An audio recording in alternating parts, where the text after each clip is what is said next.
We need to know which states have a younger population because we want to know where that workforce is going to be, because the 2030s are going to be a period of general decline over a period of roughly 6 to 7 years. Hi everyone, this is Taylor St. Germain with ITR Economics. Thanks so much for joining me on this episode of TrendsTalk. We at ITR, your apolitical and unbiased source of economic intelligence. And today I have my colleague Derek back with me. Many of you remember Derek from our last 2030 conversation.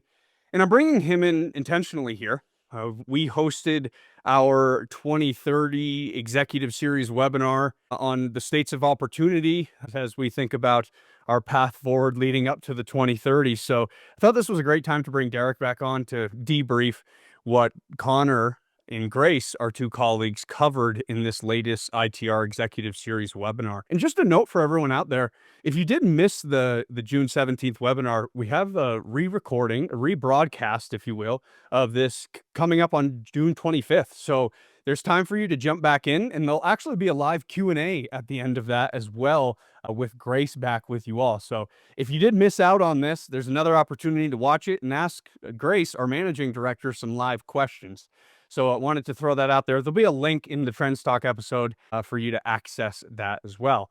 But I wanted to kick things off before I bring Derek in here, just summarizing what this conversation was about.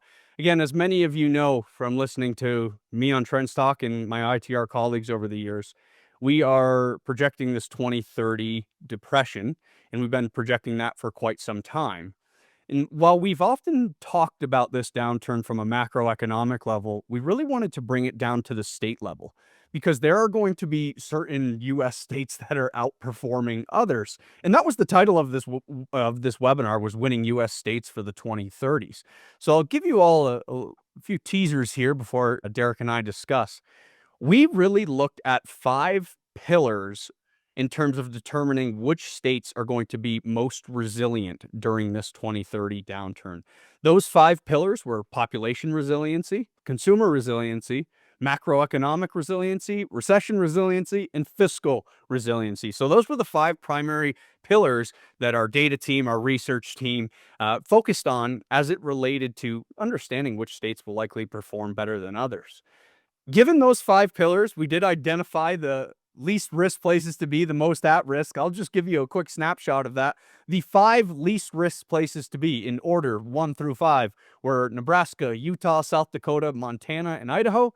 The most at-risk places from 51 to 47, so the worst first here, going down to the 5th worst, was Mississippi, Michigan, Kentucky, Ohio, and Alabama. So just a little teaser for you all. There was so much more that went into this webinar. We really went into each of these 5 pillars, how each state were performing or ranked relative to these 5 pillars. This is really important to Derek and I and the team at ITR.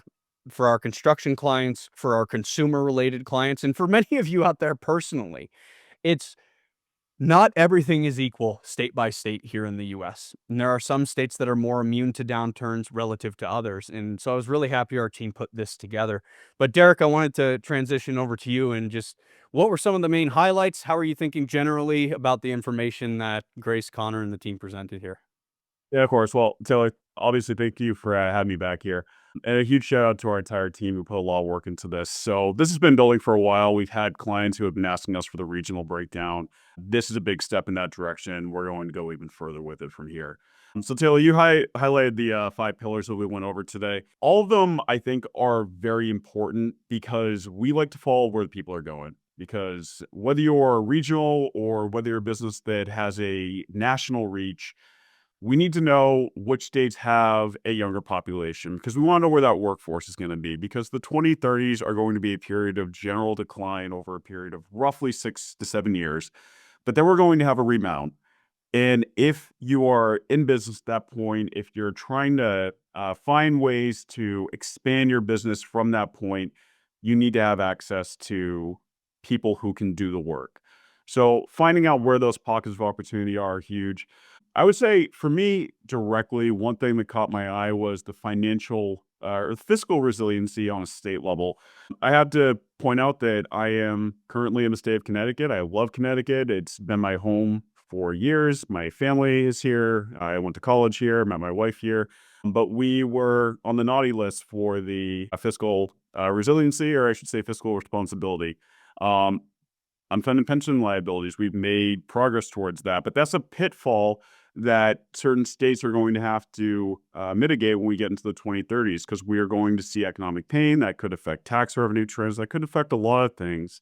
And this exercise was about going through every single state, looking at those four pillars and weeding out the risk factors. And some states were generally off the radar in this case. Some of them, like Connecticut, for example, showed up as a potential red flag in that one category. There's a lot of them that were highlights. I have clients that operate in Utah. Utah was on the nice list quite a few times as we went through this presentation today. So it doesn't mean that, like just for example, like a state like Utah or Idaho are going to be the beacon of hope during the 2030s, but they are just better positioned to weather the storm during that time. Grace and Connor also pointed out that some of these states that were highlighted as areas of opportunities are not the largest states in the country. We have California, Texas, Florida, New York. Those are some of the biggest states by GDP. So we have to keep that in mind. It doesn't mean that, you can just drop what you're doing in Texas, for example, during the 2030s and jump to Idaho and all is well in the world. That's not the case. It's about diversification. We've talked about diversification for a long time, different industries, different geographies, which was the point of going over all this today. Kind of spreading out your risks in a way that will help you mitigate decline and position yourselves to edge out the competition on the backside of the business cycle, roughly around 2036, 2037. Yeah, and a lot of the things that you brought up here, Derek, are important. I don't know what your plan is with your family, but we're not telling people that are in Connecticut, you have to run away from Connecticut.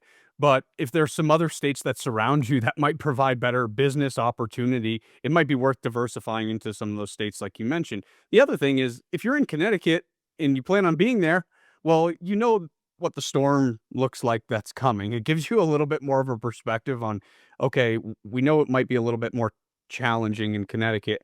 How do we take steps personally and professionally to prepare? And so that's the angle that I like that Connor and Grace took. We're not saying, everyone run from Connecticut, Hawaii, or California just because they end up on the naughty list for a lot of these pillars here, but it helps you better prepare your business, again, financially and from a positioning standpoint on what's to come. I like that you called out fiscal resiliency. I do think that's very important. One of the trends that stood out to me was under the third pillar that was presented. It was population resiliency. And I know, Derek, you referred to this in your description there. But there was a really interesting chart that I think will impact our construction clients a lot. And Grace and Connor took a look at permitting trends over a 10-year period of time. So between 2015 and 2025, what did permit growth look like? And they made a point that really stood out to me. This is about 40 minutes into the recording here, and it was that a state like Illinois came in basically flat. So from 2015 to 2025, Illinois essentially offered you no permitting growth. And that's crazy to think about as a construction company. Now, again, I'm sure construction companies still benefited financially from inflation, from higher material costs, so the dollars look better. But it's very interesting to look at Illinois, which was flat over essentially a 10-year period. And if you look at their neighbors next door, Indiana was up 49.4%.